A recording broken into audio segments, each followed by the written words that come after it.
Welcome back, friends, in the series of NTPC. So let us start from where we had left. The question number third, Mahatma Gandhi. He took the Salt March from Sabarmati to Dandi.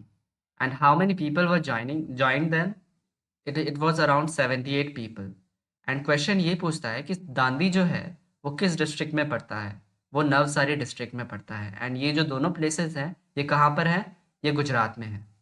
And जो distance था salt march का वो था 241 miles, that is 388 kilometres they walked. And और एक question आता है कि who persuaded Mahatma Gandhi ji to for the women as well to join this movement. तो ये किया था कमला देवी चट्टोपाध्याय जी ने। एंड ये जो मूवमेंट था ये आता है सिविल डिसोबीडियंस के अंदर। एंड जो सॉल्ट मार्च था वो कब से कब तक चला था? वो 12 मार्च से 6 अप्रैल 1930 तक हुआ था। So it was around 24 days. And यही अगर हम देखें सिविल डिसोबीडियंस मूवमेंट बाकी जगह पर भी हो रहा था। तो जो नॉर्थ वेस्ट फ्रंट प्रोविंस था उस रीजन में कौन चला रहा था इसे? इसे चला रहे थे हमारे खान अब्दुल गफर खान जी, जो कि बेसिकली इनको बोला जाता है frontier Gandhi. And he started red shirt movement. खुदाई खिदमतगार ऑर्गेनाइजेशन इन्होंने स्टैब्लिश किया था और इनको भारत रत्न अवार्ड से भी नवाजा गया। एंड वहीं अगर हम देखें बिहार में, तो बिहार में ए के सिन्हा जी ने सिविल डिसोबीडियंस मूवमेंट को चलाया। फिर आता है round table conference. Round table conference से बहुत क्वेश्चंस आए हैं और आते रहेंगे। So there were total 3 round table conferences, first, second and third. So first was in 1930, second was in 1931 and third was in 1932। इसके बारे में हम आगे और भी चर्चा करेंगे विषय में। सो हम आगे बढ़ते हैं अपने चौथे क्वेश्चन में, जो कहता है कि विच पास कनेक्ट श्रीनगर टू लेह। जो पासेस होते हैं वो बहुत ही ज़्यादा शॉर्ट डिस्टेंस कर देते हैं डिफरेंट प्लेसेस के। तो कौन सा ऐसा पास है जो हिली एरिया में श्रीनगर टू लेह को कनेक्ट करता है? वो है जोजिला पास। अगर हम यहाँ मैप में देखें तो यहाँ पर है जोजिला पास, जो श्रीनगर से हमारे लेह की तरफ कनेक्ट करता है। एंड वहीं अगर हम देखें यहाँ पर जम्मू है, जम्मू से श्रीनगर जाने के लिए बनिहाल पास है। एंड फिर यहाँ से श्रीनगर से आपका अगर पीर पंजाल यहाँ पर जाना हो तो यहाँ पर बेसिकली बुर्जिला पास है। तो फिर आगे हम देखते हैं इम्पॉर्टेंट पासेस। सिक्किम, सिक्किम में नाथुला पास है, जेलेपला पास है। हिमाचल प्रदेश में बारालचला पास है। एंड एक रोहतांग पास है। रोहतांग पास जो है वो कुल्लू से लाहौल स्पीति वैली को कनेक्ट करता है। एंड यही रोहतांग पास में ही एक अटल टनल है, जो कि इंडिया का सबसे हाईएस्ट और सबसे लॉन्गेस्ट लेंथ में टनल है, which is around 9.02 kilometres. And ये जो रोहतांग पास है यहाँ पर ही रिवर जो रावी है वो ओरिजिनेट होती है। एंड फिर अगर हम उत्तराखंड में देखें तो जो पासेस हैं वो एक एक है नीति, दूसरा है माना एंड तीसरा है लीपू लेक। राइट, उत्तराखंड में है Niti, Mana and Lipulekh. And world's large longest twin lane tunnel जो है वो सेला टनल है, which is in Arunachal Pradesh. And Arunachal Pradesh के पासेस अगर हम देखें ध्यान से इस मैप में, तो बुमला पास, बोमडीला पास, दिहांग पास, यंगप्पा पास, दीफर पास, and Kumjawang Pass and Chaukan Pass. So these are the important passes of Arunachal Pradesh. Now let us start with the question number 5th, which talks about some important nuclear power station. Kudankulam nuclear power station ये कहाँ पर है? ये है तमिलनाडु में। Nuclear power which basically talks about the energy created through nuclear fission. And fission हमें पता है ये बेसिकली होता है एक चेन रिएक्शन से। जब यूरेनियम जो होता है न्यूट्रॉन से बाइंड अप होता है तो फिर वो बैरियम एंड क्रिप्टॉन निकालता है एंड प्लस 3 न्यूट्रॉन्स वापस निकलते हैं, फिर वो वापस हिट करता है। तो this is how fission happens and this is called a chain reaction.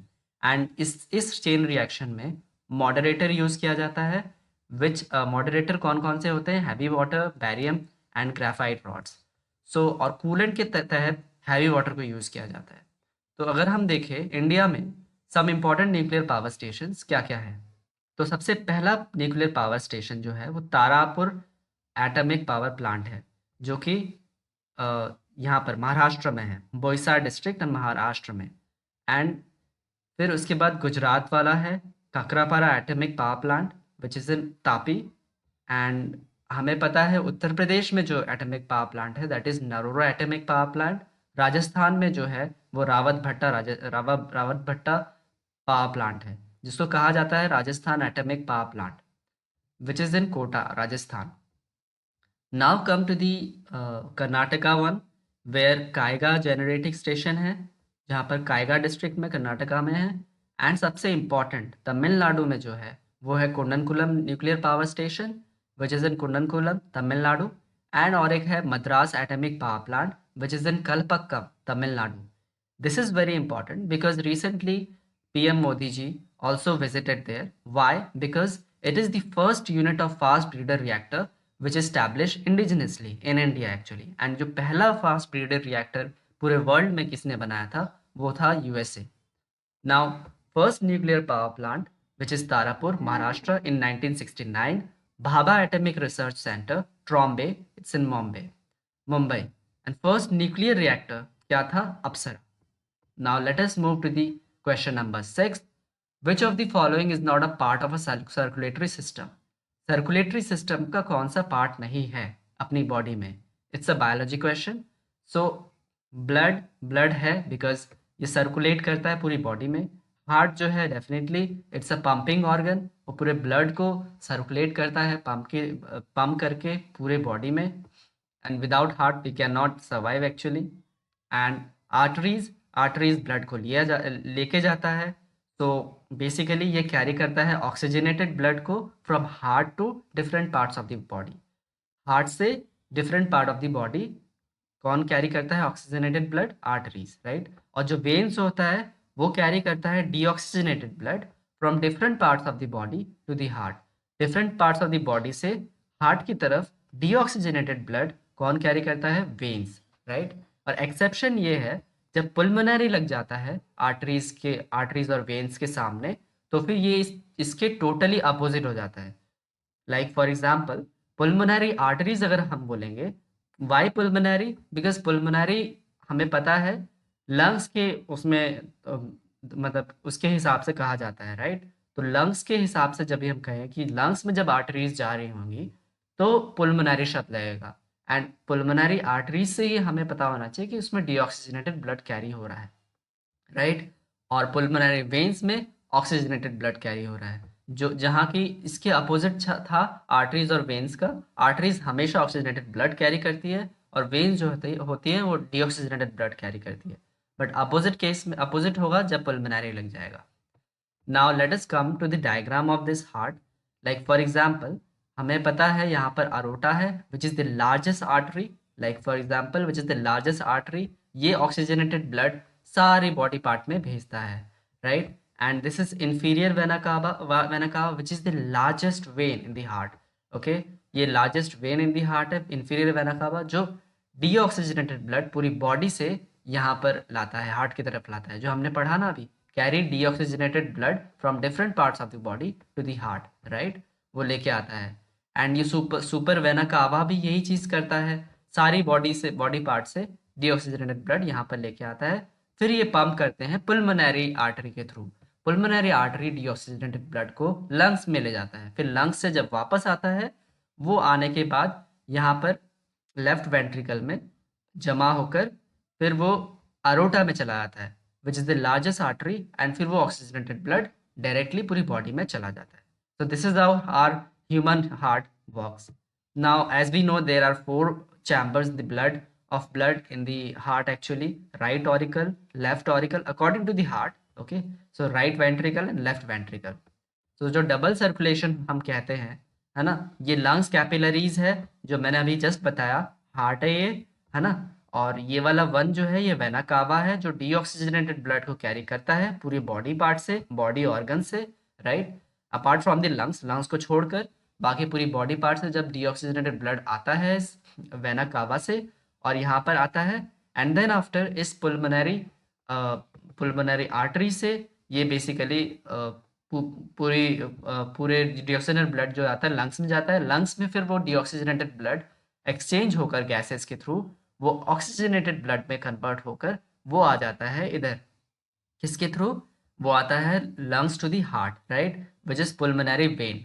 पुल्मोनरी vein के थ्रू आता है ऑक्सीजनेटेड ब्लड, फिर यही ऑक्सीजनेटेड ब्लड घूम के पूरी बॉडी में जाता है, किसके थ्रू, अरोटा के through, which is the largest artery of the body. तो अरोटा के थ्रू पूरी बॉडी में चला जाता है एंड फिर वो पूरा ऑक्सीजन वापस जाता है, फिर वापस डीऑक्सीजनेटेड ब्लड में कन्वर्ट होता है, फिर वही सेम प्रोसेस चलता रहता है एंड दिस इज हाउ पूरा ब्लड सर्कुलेशन हमारा होता रहता है and this is called a double circulation. Now let us come to the question number 7। New year festival की बात की जा रही है। जो न्यू ईयर फेस्टिवल है, अभी जैसे न्यू ईयर चल रहा है एंड जनवरी में ही बहुत सारे festivals is also going on. तो this new year festival Vishu, where it is being established, where it is being followed, it is in Kerala। Kerala में इस न्यू ईयर फेस्टिवल को विशु कहा जाता है।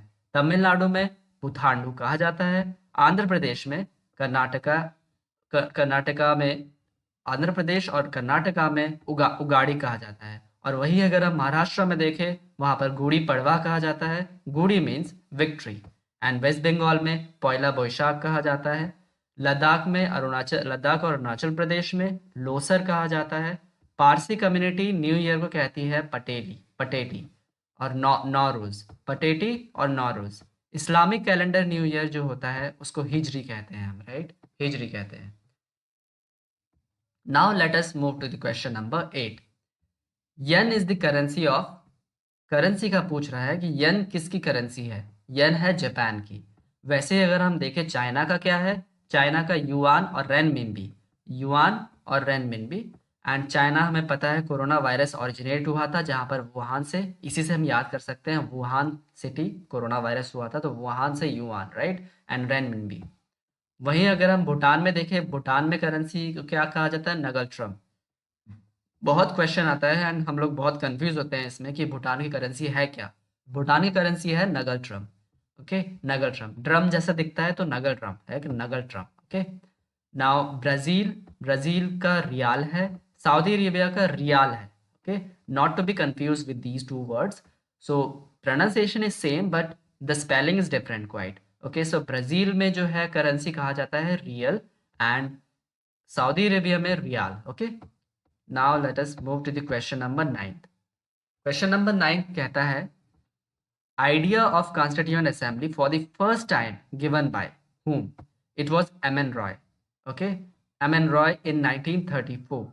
and जो constituent assembly जो थी वो किस मिशन प्लान के द्वारा गठित की गई थी? It was under cabinet mission plan in 1946। बहुत आता है question, it's very important to note down that under cabinet mission plan 1946 this constituent assembly, idea of constituent assembly being put up, so for the first time given by M.N. Roy।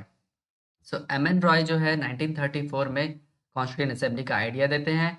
ये M.N. Roy जो है ये 1920 में communist party of India को establish करते हैं ताशकेंत Uzbekistan में, और फॉर्मलाइज होता है ये जो CPI पार्टी इन कानपुर में 1925 में। और हमें पता है कैबिनेट मिशन प्लान जो है टोटल 3 मेंबर्स थे इसमें। क्रिप्स थे, A.V. Alexander and Patrick Lawrence। okay, Cripps, A.V. Alexander and Patrick Lawrence। Patrick Lawrence was the chairman। so this is a very important question। it usually comes in every exam, every competitive exam, about these 3 members of the cabinet missions। okay, Cripps, A.V. Alexander and Patrick Lawrence। Patrick Lawrence was the chairman of this mission। now let us move to the constituent assembly।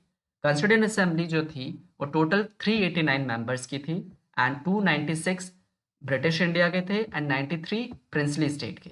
Okay, इसका जो symbol था वो elephant था। This is what we have to remember about constituent assembly. B.R. Ambedkar जो थे वो chairman of drafting committee थे।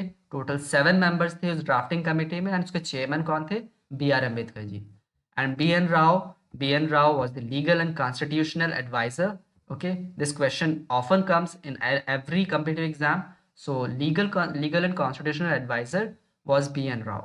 and first permanent chairman of constituent assembly कौन थे? Doctor Rajendra Prasad ji.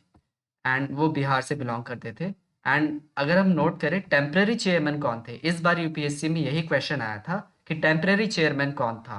So it was Sachidanand Sinha, right, temporary chairman of constituent assembly. And first temporary vice chairman was S.G. Mukherjee and V.T. Krishnamachari. H.C. Mukherjee and V.T. Krishnamachari.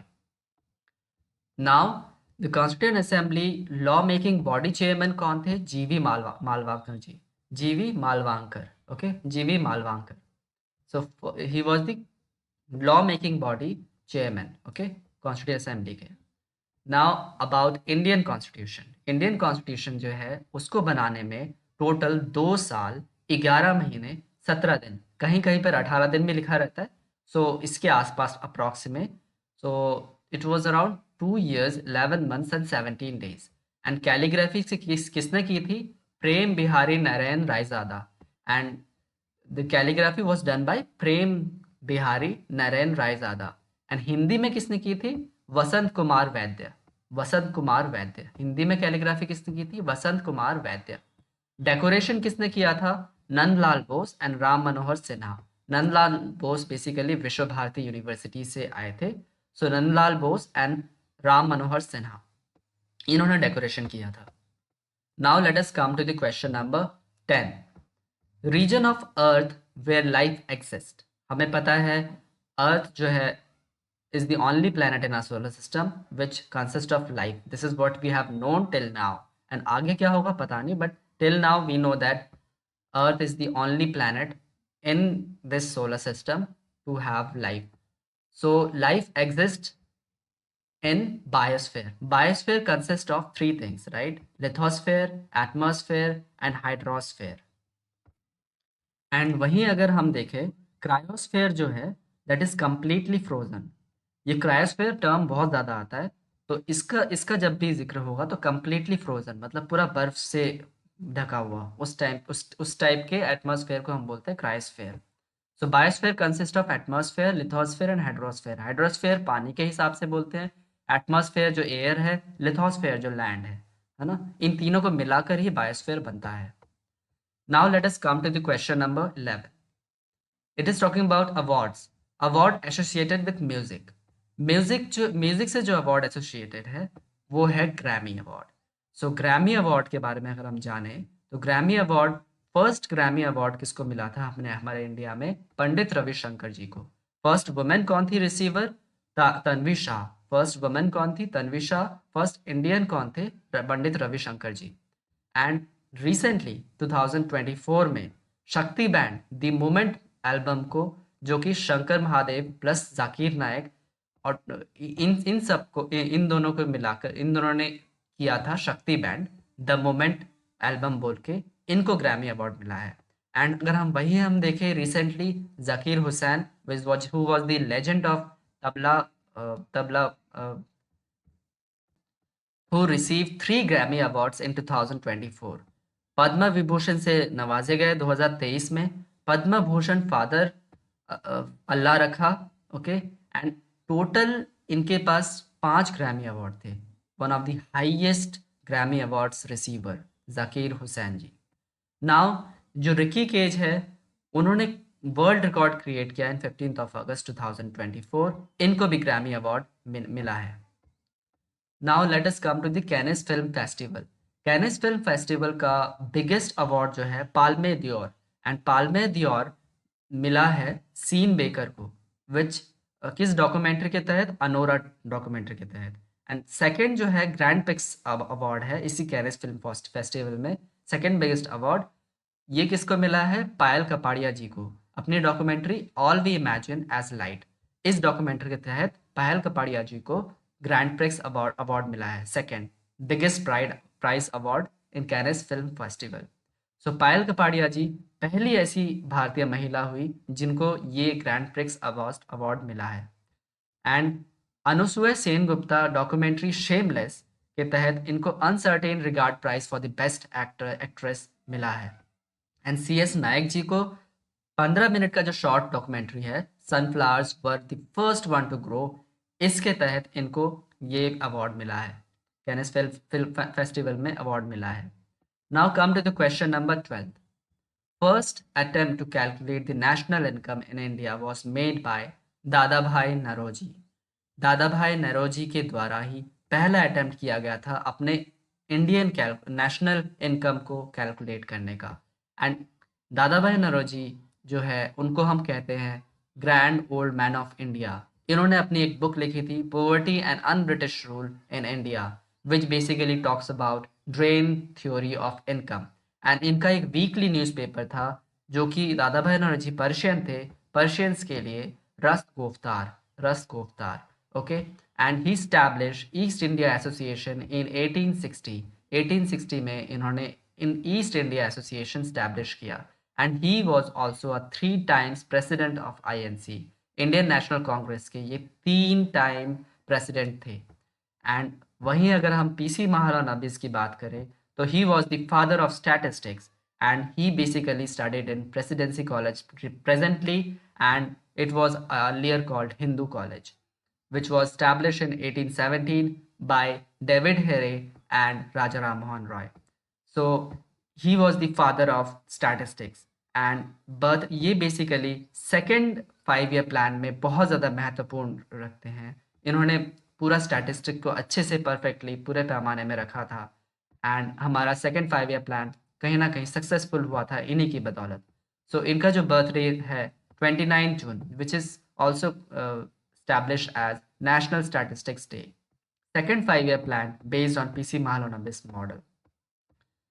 Now let us come to the question number 13 which talks about Boyle's law. And Boyle's law जो होता है वो क्या होता है? It states that at constant temperature जो volume है of a gas is inversely proportional to the pressure. Like for example अगर आप एयरप्लेन में जाओ आप देखोगे आपके हाथ में अगर चिप्स का पैकेट होगा वो ऑटोमेटिकली फूलना स्टार्ट हो जाएगा एयरप्लेन में ऊपर की तरफ, बिकॉज एयरप्लेन में ऊपर जो होता है अगर ऊपर हम जाते हैं तो प्रेशर बहुत ज़्यादा कम हो जाता है बाहर की तरफ, तो अंदर का प्रेशर बढ़ जाता है, तो अंदर का जो वॉल्यूम है बढ़ता जाएगा। So here it is same at a constant temperature जो वॉल्यूम ऑफ अ गैस है वो इन्वर्सली प्रोपोर्शनल है to the pressure, right. Pressure अगर कम हो जाएगा तो वॉल्यूम बढ़ जाएगा, वैसे इसीलिए फूल जाता है वो चिप्स का पैकेट एयरप्लेन में, है ना, किसी भी हाइट में। तो according to Boyle's law P is inversely proportional to volume or PV is equals to constant and or P1 V1 is equals to P2 V2. Now which was established and which was invented in 1662. Now let us come to the Charles law in 1787 and Gay-Lussac's law.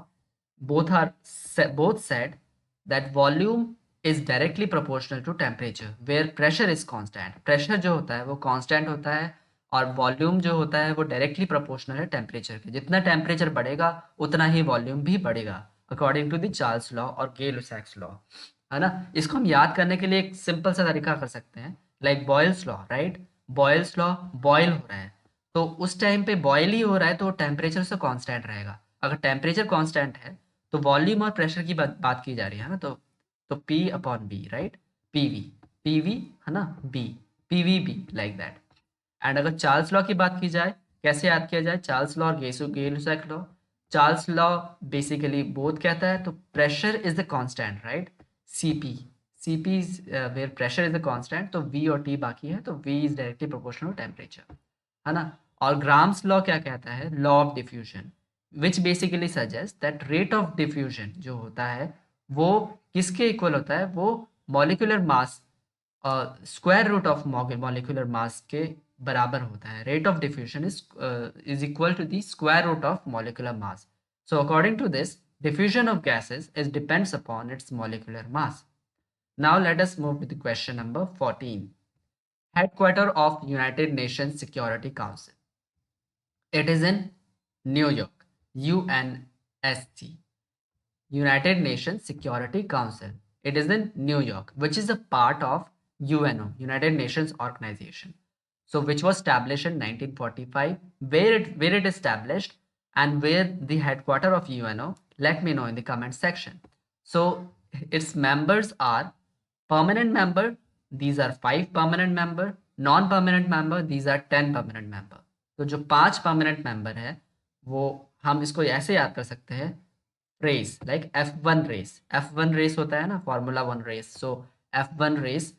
तो F1 जो है it's a France, are से जो है वो Russia, ए से जो है अमेरिका, सी से है चाइना, ई से है इंग्लैंड।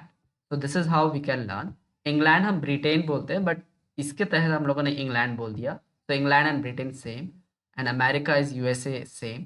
सो F1 रेस के तहत हम याद कर सकते हैं टोटल 5 परमानेंट मेंबर है। इसकी क्या खासियत और खूबी है, अगर इन पांचों में से एक ने भी किसी भी एक पॉलिसी या किसी भी एक चीज़ में, किसी भी एक थिंग और किसी भी कंसेंसस में मना कर दिया, लाइक फॉर एग्जांपल चाइना ने मना कर दिया था इंडिया के एज अ परमानेंट बॉडी बनाने के लिए, तो फिर ये पूरा लॉ जो है वो खारिज हो जाएगा। एक ने भी मना कर दिया तो अगर सबकी मंजूरी, सबकी ही मंजूरी हो गई तो ऑटोमेटिकली पास हो जाएगा। अगर किसी ने भी मना कर दिया इन पांचों में से, तो फिर उसको कंसिडर करते हुए उस पूरे लॉ को ही खारिज कर दिया जाएगा। So this is how this veto power works with these 5 members. And non-permanent members had 10 for tenure of 2 years. So India was also the part of it. Recently, in which year it has been part of it? Let me know in the comment section. Now let us come to the question number 15. Jan Siksham Abhiyan. So operated under Ministry of Skill Development and Entrepreneurship. Startup day, it's at 16th of January. So जो जन शिक्षम अभियान है वो operate होता है under the ministry of skill development and entrepreneurship. So startup day, it's in 16th of January. So let us, and till now we will continue after this. Bye.